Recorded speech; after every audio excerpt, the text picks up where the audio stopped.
Petroleum मंत्री हरदीप सिंह पुरी ने कहा है कि देश में कहीं भी ईंधन की कोई कमी नहीं है। पेट्रोल डीजल की कीमतों को लेकर हरदीप सिंह पुरी ने कहा है कि सरकार ने पिछले 4 सालों से कीमतें नहीं बढ़ाई है। पेट्रोल डीजल की कीमतों और चुनावों का आपस में कोई लेना देना नहीं है। पेट्रोलियम मंत्री ने बताया कि भारत के पास 60 दिनों का कच्चे तेल का स्टॉक मौजूद है, जो हमारी जरूरत के हिसाब से काफी है। इसके अलावा 60 दिनों का एलएनजी और 45 दिनों का एलपीजी स्टॉक भी मौजूद है। Somebody said, ओ ये चुनाव हो गए, अब एकदम प्राइस बढ़ जाएगा। अरे भाई, पिछले 4 साल में कितने चुनाव हुए हैं? After 2022 was the last time we raised prices. There has been the general election in 2024. There have been elections in state government. Look, it's not my case that prices will not go up. I'm saying the two are unrelated. Tell me any one country where prices have remained the same and there has been no shortage anywhere, in spite of the best efforts of some people to trying to black market and raise false spreading rumors. Every day I spend an hour and a half with the CMDs of my oil companies in war session. No problem on the supply management side, no shortage of anywhere. And I'm going to conclude this by saying we have 60 days of crude, which is the maximum we need. We have 60 days of LNG and we have 45 days of LPG. वही CII summit में Kotak Mahindra bank के founder and director Uday Kotak ने बड़ी चेतावनी दी है। उन्होंने कहा है कि हमें बुरे से बुरे हालात के लिए तैयारी करके रखनी चाहिए। ईरान और अमेरिका युद्ध की वजह से भारत को और बड़े झटके लग सकते हैं। We should prepare for paranoia before the event, and we must hope that tough times do not come or remain, but we must prepare for the worst. Therefore, it is about preparation, be ready for tough times, rather than waiting for the shock to hit us. And in many ways, the Prime Minister is saying, what would that look like? I think you'll begin to see it. I mean, we have not seen the impact in the last 2 months of the Middle East war in terms of energy price transmission. It's coming, and it's coming big. And the consumers have not felt the pressure at all. And think about a consumer with limited income having to spend more directly on fuel and indirectly on other items for fuel, or dependent on fuel. The shock is coming. We had old inventory. We had the ability for oil companies to be the shock absorber. And it's a large amount of money. Therefore, I don't think you're very far away from the shock. America Iran युद्ध खत्म होने के फिलहाल कोई आसार नहीं दिख रहे। शांति वार्ता की सभी कोशिशें विफल हो गई है। अब कल से शुरू होने वाले ट्रंप की चीन दौरे पर सबकी निगाहें टिकी हुई है। पूरी खबर जानने के लिए चलते हैं लक्ष्मण रॉय के पास। लक्ष्मण जी, इस पूरी खबर को मद्देनजर रखते हुए अब ईरान युद्ध कहा जाता दिख रहा है? देखिए, दरअसल अब से 48 घंटे पहले की बात है जब ऐसा लग रहा था कि ईरान युद्ध अब हमेशा के लिए खत्म हो जाएगा। यूएस ने शांति का प्रस्ताव दिया, ईरान जवाब देने वाला था, लेकिन अचानक से पिछले 24 घंटे में सब कुछ बदल गया है। जितना करीब हम लोग थे उतना ही दूर हो गए हैं ईरान युद्ध खत्म होने को लेकर के। दरअसल ईरान ने जो जवाब दिया उस जवाब को कूड़ा कह करके नकार दिया अमेरिकी राष्ट्रपति ट्रंप ने, और कहा कि ईरान के प्रस्ताव को हम स्वीकार नहीं करते। यानी शांति वार्ता, युद्ध रोकने के सभी प्रयास विफल हो चुके हैं। और जो सीज फायर चल रहा है उस सीज फायर को लेकर के ट्रंप ने बहुत बड़ा बयान दिया है। बोला कि लाइफ सपोर्ट पर सीज फायर है, यानी कभी भी सीज फायर खत्म हो सकता है, ईरान पर दोबारा से बड़े हमले किए जा सकते हैं। जवाब में ईरान ने भी साफ तौर से कहा है कि अगर अब अमेरिका ने दोबारा हमला किया तो उसे मुंहतोड़ जवाब दिया जाएगा और उसे चौंकाने वाला जवाब दिया जाएगा। तो अभी से ऐसा माना जा रहा है कि शायद किसी बड़े युद्ध की तैयारी यहां पे चल रही है। हालांकि एक उम्मीद की किरण नजर आ रही है। कल से अमेरिकी राष्ट्रपति ट्रंप के चीन दौरे को लेकर के 13 से लेकर 15 मई तक ट्रंप चीन में रहेंगे। वहां पे शायद कुछ बातचीत बने तो बने। हालांकि इस दौरे से ठीक पहले चीन में जो ईरान के राजदूत हैं उन्होंने कहा है कि चीन के 4 सूत्रीय शांति प्रस्ताव का हम समर्थन करते हैं। अब इस 4 सूत्रीय शांति प्रस्ताव पर क्या चीन के राष्ट्रपति अमेरिकी राष्ट्रपति से बातचीत करेंगे, क्या सहमति बनती है, वो देखने वाली बात होगी। बस उम्मीद की अंतिम किरण वहीं पे बची हुई है। इस बीच लेबनान पर हमला काफी तेज कर दिया है इजरायल ने, लगातार बमबारी चल रही है। लक्ष्मण जी, बहुत बहुत शुक्रिया इस पूरी जानकारी के लिए। तो वही पश्चिम एशिया तनाव से दोहरी मार लगी है। यूएस ईरान डील अटकने से क्रूड में तो उबाल है ही, साथ ही रुपया रिकॉर्ड निचले स्तर पर पहुंच गया है। हमारे साथ जुड़ी है मनीषा गुप्ता। मनीषा जी, बताइए क्या अपडेट है इस खबर पर?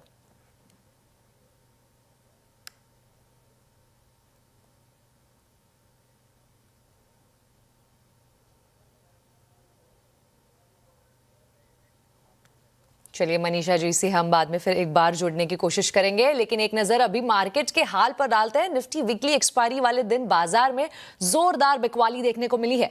सेंसेक्स और निफ्टी करीब 2% की बड़ी गिरावट के साथ बंद हुए हैं। ज्यादा दबाव आईटी सेक्टर पर दिखा है, जहां आईटी इंडेक्स 3.5% से ज्यादा टूटकर बंद हुआ है। मार्केट के अपडेट लेते हैं कंचन नौटियाल से। कंचन, बताइए कैसे रहा है आज के बाजार का हाल? तो हफ्ते का दूसरा कारोबारी दिन ग्लोबल क्यूज के चलते बाजार में भारी बिकवाली का सामना आज के सत्र में हमें करना पड़ा है। निफ्टी सेंसेक्स की बात करी जाए तो करीबन 2% की कमजोरी वहां पे देखने को मिली है। मिड कैप 2.5% के दबाव के साथ बंद हुआ है। स्मॉल कैप में वही हाल है। निफ्टी, आईटी, बाकी के सेक्टर्स की तरफ भी नजर डालेंगे तो हर जगह बिकवाली काफी ज्यादा भारी होती हुई दिखाई दी है। पूरा ही सेक्टर मैंने आपके सामने रख दिया है। आप देख सकते हैं पिक्चर पूरी की पूरी कितनी ज्यादा बेहाल होती हुई दिखाई दी है।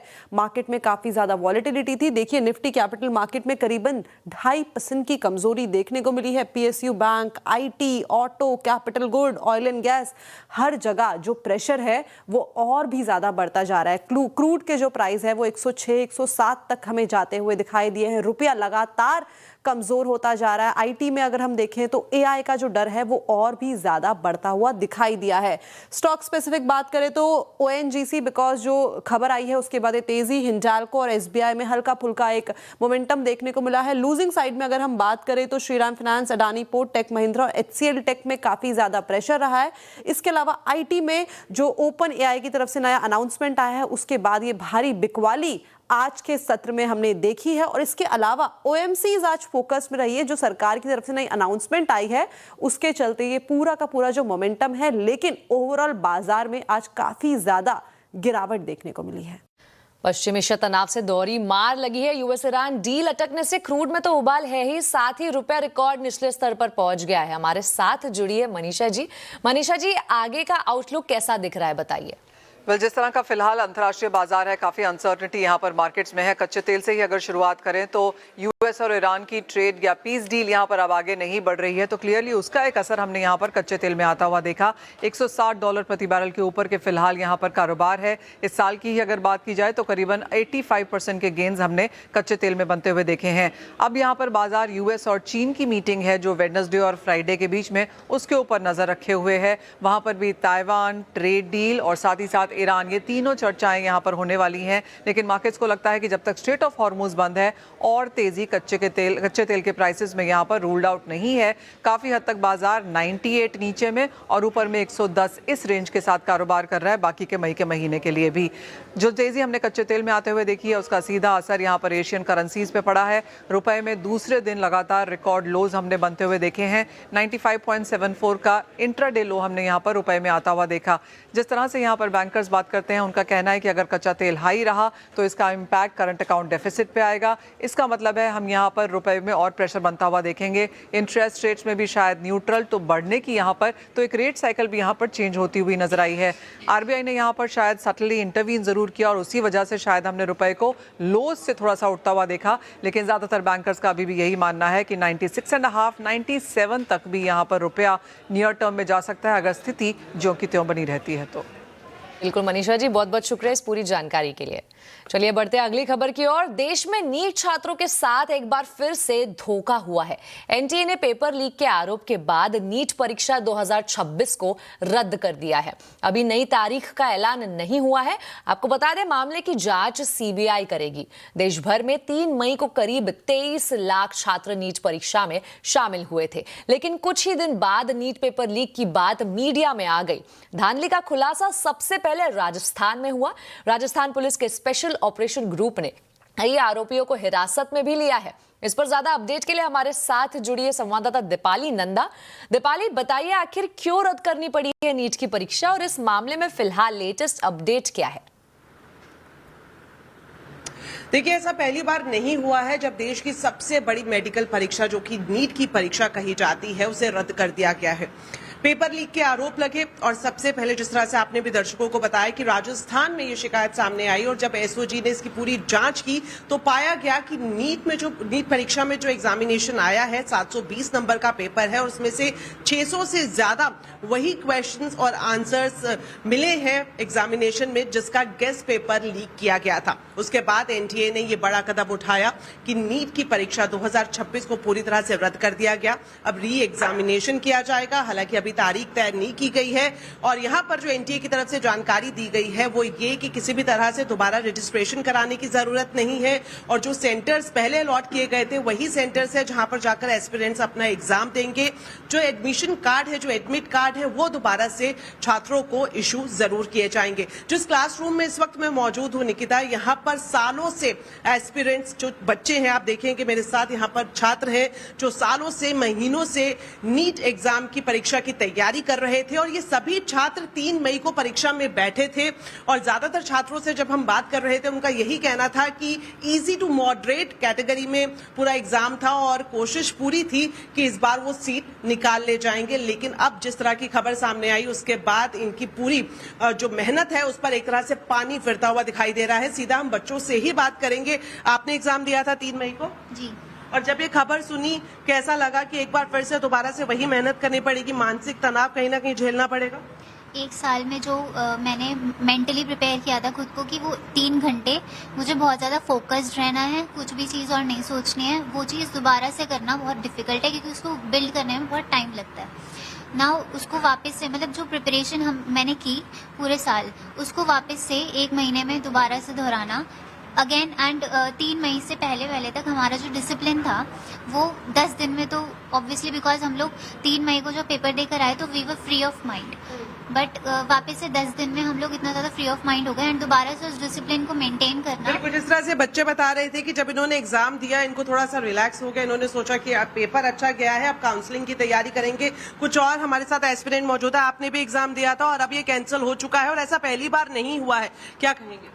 मैम, ये पहली बार ही नहीं हुआ, ये प्रीवियस ईयर्स में भी हुआ है। जैसे 2016 में हुआ, 17 में हुआ, 2024 में सुप्रीम कोर्ट तक गया ये केस, तो 2026 में भी हमने देखा कि अब ये ऐसा हो रहा है, तो बच्चा कैसे भरोसा करेगा? इससे बढ़िया तो सीबीएसई को आ जाना चाहिए। अगर एनटीए नहीं संभाल पा रहा अपने जितने भी ये जैसे हमने देहरादून में देखा कि देहरादून में 60 लाख में पेपर खरीदा गया, खरीदने के बाद उसे डिस्ट्रीब्यूट करा, प्रिंट कराया गया, बाकायदा प्रिंट कराया गया उसे, और आम जनता को पता चल जाता है कि पेपर लीक हो चुका है, मगर एनटीए वाले को पता नहीं चलता है कि ये बड़ा सवाल है कि आम जनता को पता चल रहा है, एनटीए को इस बात की खबर क्यों नहीं होती? हालांकि इससे पहले जब पेपर लीक हुआ था तो एनटीए की तरफ से आश्वासन दिया गया था पूरे देश को, छात्रों को, कि ऐसा मामला दोबारा नहीं होगा, इस तरह की घटनाएं नहीं होंगी। आप बताएं, पूरी मेहनत पर पानी फिरता हुआ दिखाई दे रहा है? यस मैम, क्योंकि बच्चों ने मतलब मैंने तो पूरे साल से मेहनत करी थी और मतलब मेरे को इतना कॉन्फिडेंस था कि मैं इस साल निकाल लूंगी नीट, पर जैसे ये खबर आई है कि लीक हो गया है पेपर इस तरीके से, तो मैम मेंटली डिप्रेस्ड रहते हैं बच्चे और मैम इस चीज का तो दुख है। मेंटली डिप्रेशन का सामना करना पड़ रहा है। आपको लगता है कि अब एक बार फिर से उसी शिद्दत के साथ लगना पड़ेगा और कोई भरोसा नहीं? हालांकि एनटीए ने जिस तरह से पहले आश्वासन दिया था कि पेपर लीक नहीं होगा, क्या भरोसा आप जता पा रहे हैं कि दोबारा इस तरह की चीजें नहीं होंगी?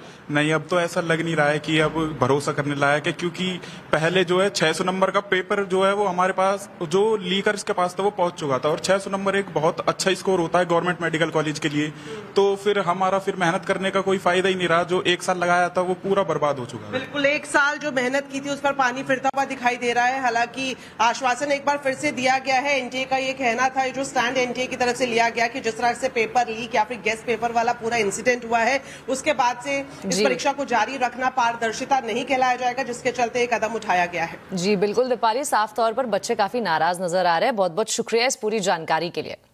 वहीं राजस्थान की डिप्टी सीएम दिया कुमारी ने पूरे मामले में सख्त से सख्त कार्रवाई का भरोसा दिया है। उन्होंने कहा है कि सरकार संवेदनशील है और किसी को बख्शा नहीं जाएगा।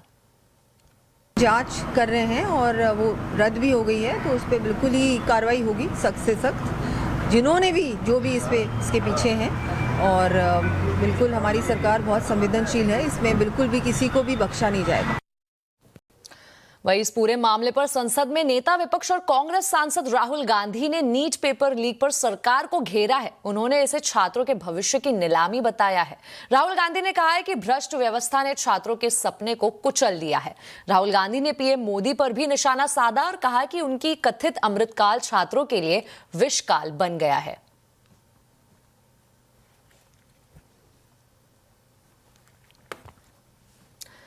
आम आदमी पार्टी के नेता अरविंद केजरीवाल ने नीट परीक्षा रद्द होने और पेपर लीक को छात्रों के साथ सबसे बड़ा धोखा बताया है। ये चल क्या रहा है इस देश के अंदर, और मैं पूरी जिम्मेदारी के साथ कहता हूं, सरकार चलाना कोई आसान काम नहीं है। सरकार चलाना बहुत मुश्किल काम है।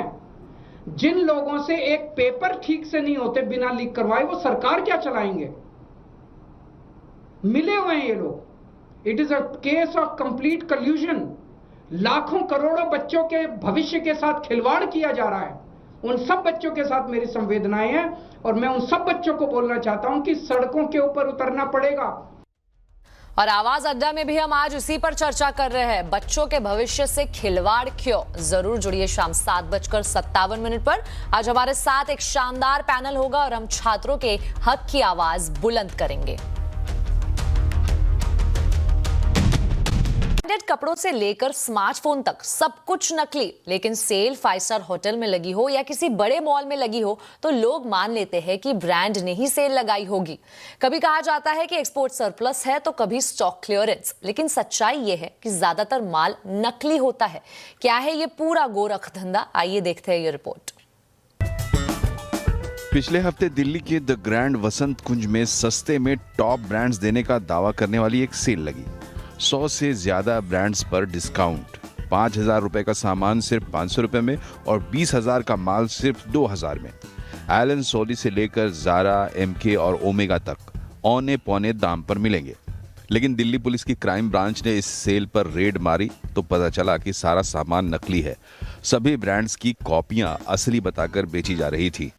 अलग अलग जगह से कपड़े सोर्स करते थे, तो जहाँ पे भी मैन्युफैक्चरिंग हब है तो वहाँ पे कपड़ों की कॉपी बनवाते और यहाँ पे ओरिजिनल के नाम पे उनको सेल लगाकर 5 स्टार होटल्स में बेचते थे। ये सिर्फ दिल्ली में ही नहीं, पुणे और बॉम्बे में भी इस तरह की सेल लगा चुके हैं और आगे आने वाले समय में दिल्ली में भी और सेल लगाने का प्लान कर रहे थे। और इनका मोडस ऑपरेंडी यही है कि 5 स्टार होटल में एक ये बॉल रूम टाइप का कोई बड़ा हॉल बुक करते हैं और उसमें इन कपड़ों की जो सेल करते हैं जिससे वो ऑथेंटिक लगे। क्राइम ब्रांच की इस टीम ने एक और गिरोह का भंडाफोड़ किया है, जहां ओप्पो और वन प्लस, रियलमी जैसे मोबाइल ब्रांड्स की नकली कॉपी बेची जा रही थी। आरोपी मोबाइल एक्सेसरीज और प्रोडक्ट पर नामी कंपनियों की ब्रांडिंग कर बाजार में सप्लाई कर रहे थे। नकली सामान के कारोबार की मोडस ऑपरेंडाई यही होती है। किसी बड़े होटल या मॉल में सेल लगाई जाती है ताकि ग्राहक का विश्वास जीता जा सके। कई बार सेल से पहले इन्फ्लुएंसर्स के जरिए भी माहौल बनाने की कोशिश होती है। दिल्ली पुलिस ने जब इसकी जांच की तो पता चला ये सिर्फ किसी एक शहर का मामला नहीं है, बल्कि ये गिरोह अलग अलग शहरों में ब्रांडेड डिस्काउंट सेल के नाम पर नकली सामान की बिक्री करता है। अब दिल्ली पुलिस इस पूरे सप्लाई चेन की जांच करने में लगी हुई है। ये आइटम्स इतनी बारीकी से कॉपी किए जाते हैं कि आंखें धोखा खा जाती है। ग्राहक को लगता है कि भारी डिस्काउंट में कोई ब्रांडेड आइटम खरीद रहे हैं। डिस्काउंट की अर्जेंसी भी बनाई जाती है। असली जैसे दिखने वाले बिल भी बनाए जाते हैं। कई बार ग्राहकों को ये भी बताया जाता है कि वो एक्सपोर्ट सरप्लस माल खरीद रहे हैं। हालांकि असली ब्रांड्स का कहना है कि कोई भी असली प्रोडक्ट इस तरह के सेल में बिकना संभव ही नहीं है। ये काउंटरफिट जो बनाते हैं उनका भी टेक्नोलॉजी बढ़ गया है, तो वो भी अच्छा और उससे भी अच्छा काउंटरफिट बनाने लगे हैं। खास करके चाइना के जो सोर्स करते हैं चाइना से, वहां से जो फेक वॉचेस हैं उनको पहचानना बहुत ही ज्यादा मुश्किल रहता है। नाउ उसको कहने के बावजूद मैं ये कहना चाहूंगा कि जिसने असली घड़ी खरीदना है वो जाए ऑथराइज्ड रिटेलर के पास। ऑथराइज्ड रिटेलर के पास काउंटरफिट नहीं मिलेगा। तो अगली बार अगर आपके पास ब्रांडेड आइटम की भारी सेल जैसी कोई ऑफर आए तो पैसा खर्च करने से पहले अच्छी तरह जांच पड़ताल जरूर कर लें। रोहन सिंह, दिल्ली। तो ब्रांडेड के नाम पर नकली प्रोडक्ट खरीदने से कैसे बचे और कैसे लगेगी इस गोरख धंधे पर लगाम, इसी पर होगी चर्चा कंज्यूमर अड्डा में। ब्रांडेड की सेल, नकली का खेल, आज शाम 5:57 पर। अब आपको बता दें, देश के कई राज्यों में भीषण गर्मी ने लोगों के पसीने छुड़ा दिए हैं। मौसम विभाग के मुताबिक महाराष्ट्र, गुजरात और राजस्थान में अगले 2 से 3 दिनों तक हीट वेव का असर जारी रहने की संभावना है। मौसम विभाग ने नॉर्थ महाराष्ट्र और मराठवाड़ा के लिए येलो अलर्ट जारी किया है। वहीं जलाशयों में पानी की कमी को देखते हुए बीएमसी ने मुंबई में पानी की सप्लाई में कटौती का ऐलान कर दिया है। आखिर लोगों को इस भीषण गर्मी से कब राहत मिलेगी, इस बारे में मौसम वैज्ञानिक नरेश कुमार से बात की संवाददाता असीम मनचंदा ने। गुजरात की बात करें तो कई दिनों से हीट वेव की वहाँ स्थिति बनी हुई है, कब तक राहत मिलेगी, कब तक ऐसा रहेगा? देखिए, अगर आप गुजरात की बात करें तो गुजरात, कोंकण, गोवा, मध्य महाराष्ट्र, इवन मराठवाड़ा, हम एक्सपेक्ट कर रहे हैं कि आने वाले 2-3 दिन हीट वेव कंडीशंस रहेगा। स्पेसिफिकली सौराष्ट्र कच्छ के लिए हमारा 3 दिन के लिए ऑरेंज अलर्ट है। वहाँ जो टेम्परेचर्स हैं बहुत सारी जगहों में 45 डिग्री प्लस भी हैं, जिसके कारण ऑरेंज अलर्ट है। उसके साथ ही हम स्पेसिफिकली नॉर्थ कोंकण के लिए आज के लिए हीट वेव एक्सपेक्ट कर रहे हैं, मध्य महाराष्ट्र, मराठवाड़ा के लिए आने वाले 2 दिनों के लिए। इसके साथ ही बाकी हिस्सों में अगर आप बात करें, राजस्थान में हमारा आने वाले 7 दिनों के लिए हीट वेव वार्निंग है, जिसके लिए वेस्ट राजस्थान के लिए हमारा आने वाले 3 दिन के लिए रेड अलर्ट दे रखा है। वहाँ पे जो टेम्परेचर है इवन कुछ जगहों में 47 डिग्री से भी ज़्यादा है, और ईस्ट राजस्थान के लिए येलो अलर्ट है। इसके अलावा नॉर्थ वेस्ट इंडिया में अभी थोड़ा थंडरस्टॉर्म रेनफॉल एक्टिविटी हो रहा है, और आप देख सकते हैं जिसके लिए हमारा वेस्टर्न हिमालय रीजन के लिए ऑरेंज अलर्ट है।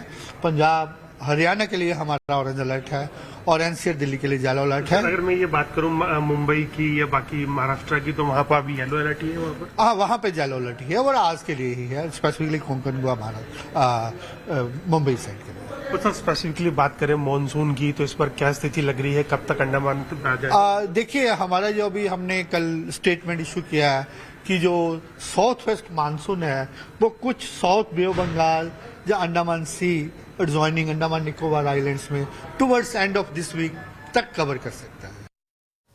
इसी के साथ आवाज समाचार में अभी के लिए इतना ही। आप देखते रहे CNBC आवाज और अपडेटेड रहे खबरों पर हमारे सोशल मीडिया हैंडल्स के जरिए। नमस्कार।